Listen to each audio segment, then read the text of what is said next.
We're back in Gettysburg, Pennsylvania, and we're on the actual battlefield where 165,620 men duked it out for the fate of the Union and the Confederacy in July 1863. We're standing here on the west side of the battlefield along the Confederate lines. Here they took shelter in the bordering woods against the low stone walls at the edges of the fields and placed their artillery, aiming it all the way over the horizon, over that light rise there, way over at the Union position, which you can barely make out over there. All up and down these miles of road was the Army of Northern Virginia, the Confederate Army, which just could not get a purchase on the Union forces way back there on Cemetery Ridge. They had tried to flank them over there near the town. They had tried to flank them way over here by these hills. Little and Big Round Top over there just beyond these fields. And since they couldn't get around them,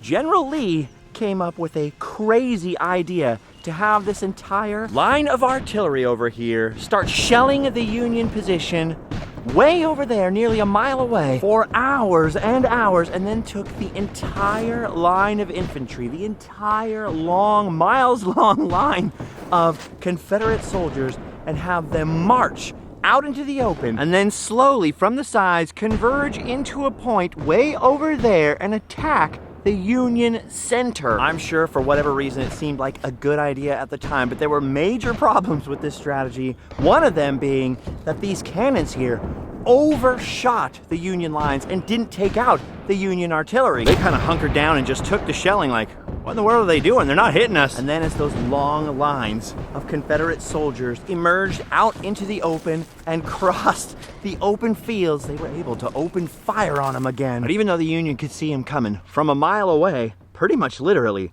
there was one genius part of the strategy, which was the convergence, that they all started marching together to form a point and attack the Union middle, which was pretty weakly defended. But dude, can you imagine marching over an open mile of field here? They had time to get it together, but we'll talk about that over on the Union side of the battlefield. Now just imagine a minute that you're a Confederate soldier. You've marched all the way up here from Louisiana, Alabama, Virginia, kind of at the closest. You've been out here all night in the dirt and grass with the spiders and the bugs and the ticks and the mosquitoes. And all morning you've been hunkering down behind these stone walls and behind the tree line as thousands and thousands of shells are sent over the fields. Things are exploding, the cannons are pounding, and then all of a sudden you get the order to march.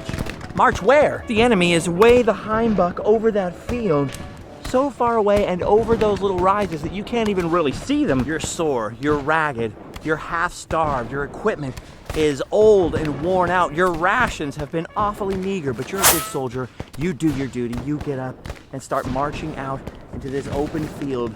Your commanders believe that all that shelling has taken out the Union artillery, at least in a big part, and weakened the Union line.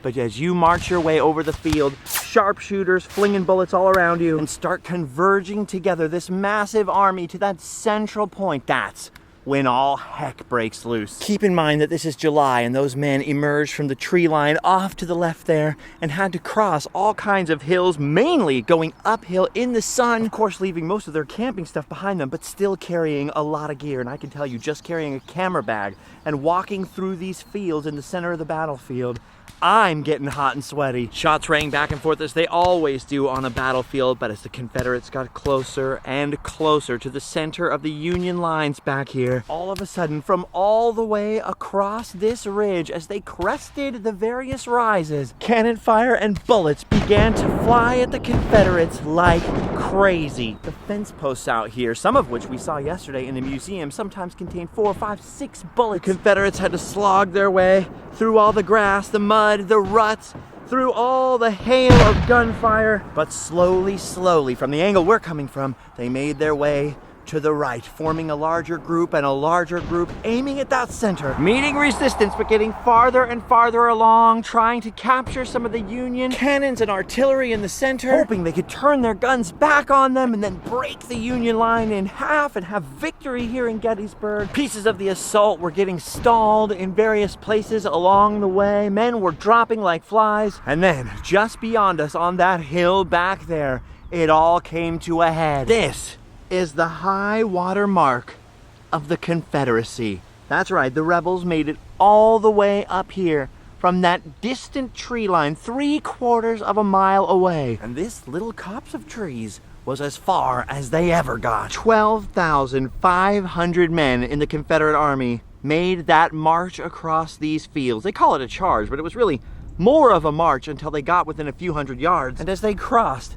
that open space down there, of course, the Union Army let go with a barrage of cannon fire, exploding shells, and then as the rebels got even closer, canister fire. You see, not only had Lee and Longstreet and Johnny Reb not taken out the Union artillery, but on the night before, July 2nd, if I'm remembering correctly, General Meade, commander of the Union forces in the Army of the Potomac, was looking at the same information that Lee was. He saw the same weakness in the Union lines and correctly predicted that Lee would come in the morning or the afternoon and attack his center. As a consequence, the Union Army was somewhat prepared. So much fire was aimed down at that Confederate charge that was coming across the fields, including a lot of fire that came from behind this hill, cannons that the Confederates couldn't even see, that a massive number of the Confederates took shelter at the last possible sheltering place. See where those cars down there? That's the Emmitsburg Road. Thousands of men flung themselves down in the sunken pit of the road and refused to go any farther. And as the rest of them came crawling up the hill, the Union soldiers started shouting,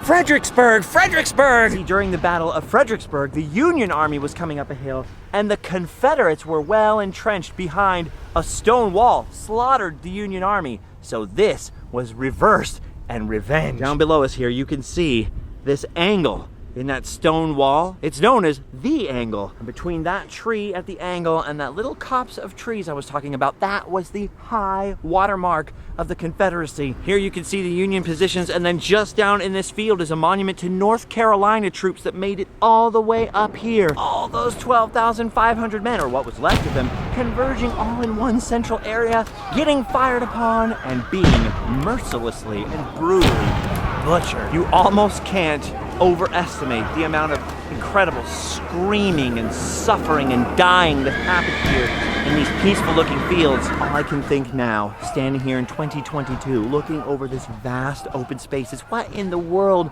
was Lee thinking? It wasn't Pickett's fault. It shouldn't even be called Pickett's charge. It was Lee's charge. I've read several Civil War history books that try to sort of apologize for Lee or make sense of what in the world was going through his head. And they kind of make sense at home, but I'm telling you, when you're standing here looking all the way at those trees and seeing the little Confederate monuments, you're going, no, dude, no. There was no way for them to know it at the time, but this was the pivotal moment of the Civil War. For the Southerner down here on the Confederate lines, this was a desperate gamble to come up here to the north, scare the Union Army and scare the Republic that we're coming for you, you're not safe from us, maybe threaten Washington, D.C., and hopefully get them to go, whoa, this war is getting too hot, we don't want any more of this. But if you were in the Union up here on Cemetery Ridge, you're going, we've been fighting the Southerners in the South for years, and now they're up in our territory. This war just got personal. It was like kicking a hornet's nest. They were not going to let the rebels come through this line. This was critical. The fighting here was fierce, intense, deadly. 50% casualties for the Confederates. That means more than 6,000 men were wounded or killed or captured here, many of them dying against these very stone walls. Now, obviously, the war didn't end here in July of 1863. The war would rage on. But with the benefit of hindsight, we can now look back at this moment as the shuddering halt of the Confederacy. After this battle that Lee lost, he would have to retreat back down south to continue the war as long as he possibly could, never really regaining the same momentum. And that's when Meade made his biggest blunder, because he didn't pursue the enemy and kick them while they were down. He stayed up here near Gettysburg, leading to his eventual replacement by Ulysses S. Grant. Now, jumping far, far ahead in the story, just for a moment, the angle here and these stone walls were also the scenes of some healing, not just the carnage and slaughter, but in the decades following the war, some of the old soldiers would have reunions here in Gettysburg, and in fact, Blue and Gray, meeting again all those years later, would shake hands over this wall, you know, in a symbolic gesture that the nation was healing. There were still a lot of differences between North and South, particularly over what happened to the slaves and obviously into the Jim Crow era. But at least partially, it showed that those old gray veterans were able to let bygones be bygones. At least right here over the wall. Pickett, by the way, who was leading his brigade down there and was sort of unfairly blamed for a lot of the charge. I mean, after all, it's still called Pickett's charge, was asked years later, why did the charge fail? He famously replied, you know, I always thought the Yankees had something to do with it. Wow, crazy. I wasn't even gonna come back down to the battlefield today, but all night I was just replaying Pickett's charge and Warren spying the Confederates up there on Little Round Top and all these great Gettysburg battle scenes. And although it would take way too much time to go into even the full story of Pickett's charge, I thought we gotta get a little taste of the blood and thunder out here. Blood and thunder and carnage that happened where now grass blows peacefully in the wind. And rather than Pickett charging the fields of Gettysburg today, he's charging for food at General Pickett's buffet. This is the other side of Gettysburg, the modern side of Gettysburg, the part that still has a lot of history, but also has a lot of wacky, tongue-in-cheek, fun, and kind of funny stuff in town that's in marked contrast to the carnage and seriousness of the battle. And that's where we're headed now, into town to lay siege once again to Gettysburg. Dude, Gettysburg is so touristy, but in like the best kind of way. You never know what you're gonna see out here in this town. Anything could happen. I'm only a little bit worried because typically in older tourist towns that have been that way for a long time, you'll find lots of little signs on old shop owners' places that say, no photos inside the building. I can never understand why. I mean, I can understand that back in the day, lots of people would come in, try on the old bonnets or the old clothes, take a picture and not buy anything. I get how that could be annoying, but it's definitely far, far behind the times because in this day and age, we know with social media, the more pictures, the more customers. Ooh, dude, look at this place. The historic Farnsworth House, home of the original Sleepy Hollow ghost tours. Yep, it checks. This place looks haunted, all right. It's also home to a little antique store outside that says deposit money, honor system. See, honor's still alive and well in Gettysburg. Ooh, look at this. We got a sick ice cream shop across the road. But don't be deceived. This was the old Weinbrenner house that faced at the Union lines, which means we're standing right where hecka sniper fire or sharpshooter fire was going back and forth like crazy. Dude, if you were a townie and poked your head out of a window during that time, you might just lose that head forever. These days, luckily, the only way you're gonna lose your head right here is over the sweet, sweet taste of soft serve ice cream. Look at this, they got taverns everywhere. There's an escape room, a Civil War escape room. Weird, we're still a pretty good ways away from the town center and just all between the battlefield and there. It's all little shops and little old houses. That one across the street there sells Mr. Lincoln soap. Look at that. That's probably definitely a Civil War building.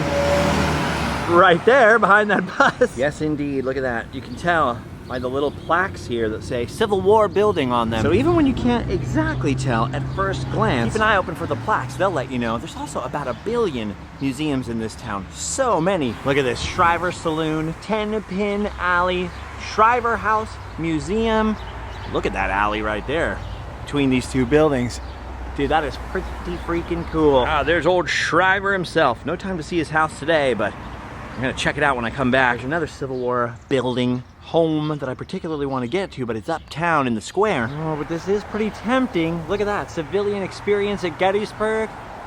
Maybe on the walk back to the car. Dude, look at this place. Isn't this town great? There's so many little inns here. Like this building behind me is a little inn. You can stay inside of a Civil War building here. And as you can imagine, in a town that saw so much carnage and death and is so historic, Gettysburg goes all the way back to the 1700s. They sell not just paratronics, professional ghost hunting gear, but ghost tours and candlelight walking tours by the bushelful. According to the people who sell the haunted stuff, this is acre for acre the most haunted place in America.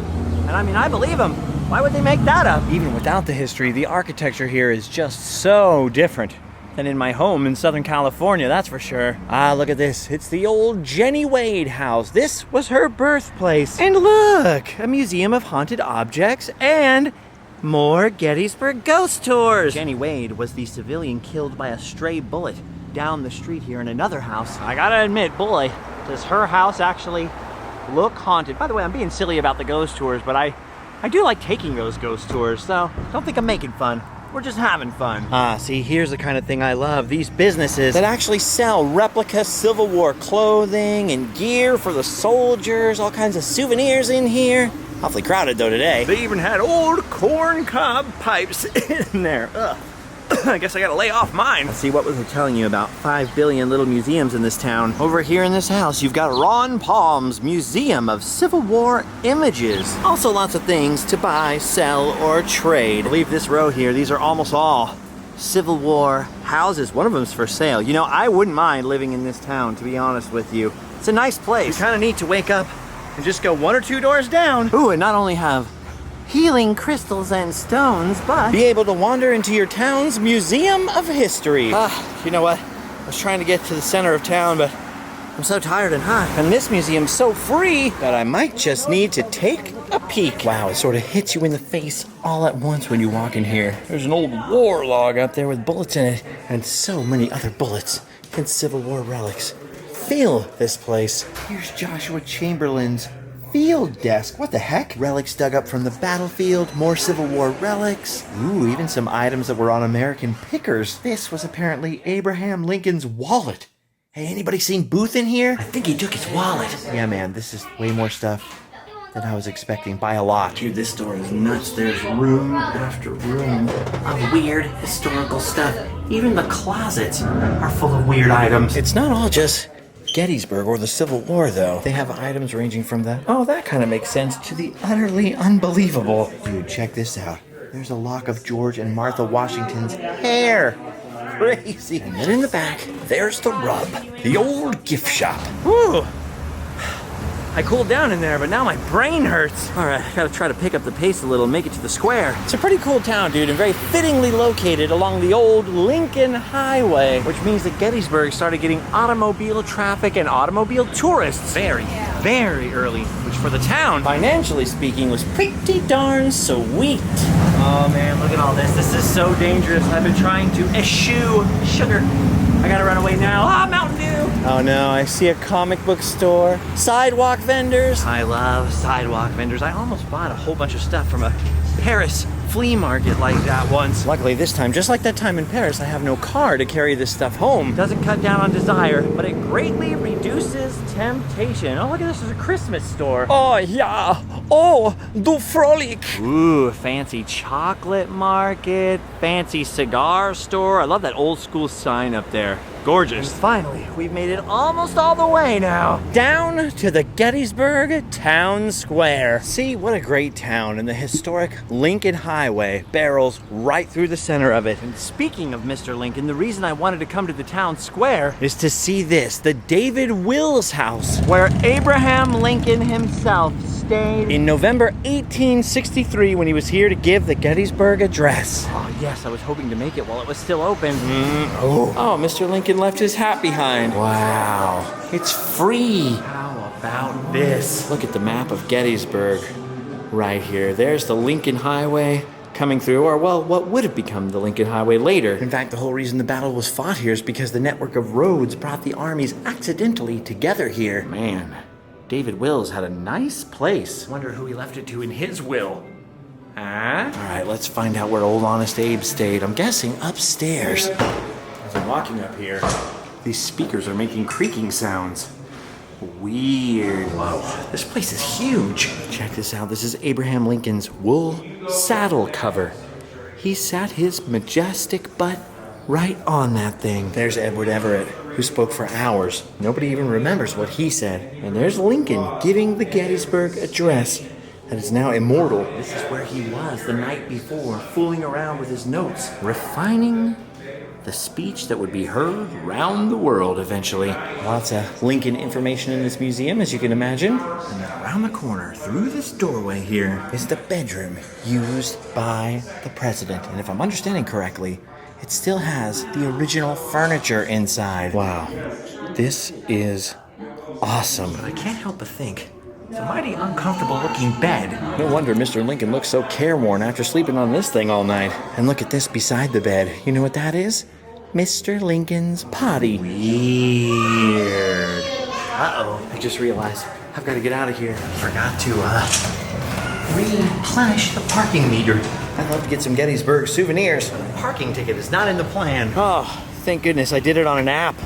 Woo! You know, the first time I came here was in 8th grade with Brookhurst Junior High. My memory's not all that great anymore, but I swear there was a statue of Lincoln somewhere in this square.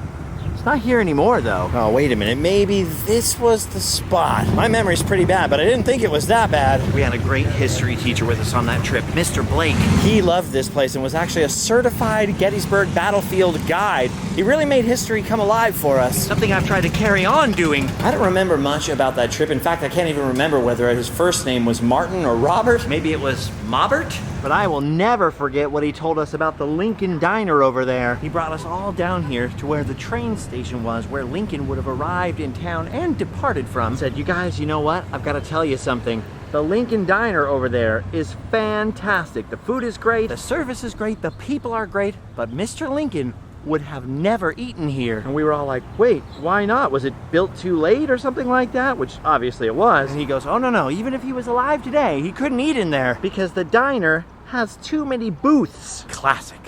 I still remember that 24 years later. And in fact, as I've been standing here, I've been seeing guides come by and I've heard that joke in town once yesterday and once today. Apparently, that's a very popular anecdote. All right, dudes and dudettes and etc. I think that's about all I have time for today. There's so much more in town. Touristy and fun and historic. Museums and ghosts and things to do. But if I start going down any more rabbit holes, I might never get out of them. It's already dangerous enough for me to be here. There's so many houses for sale on these historic streets.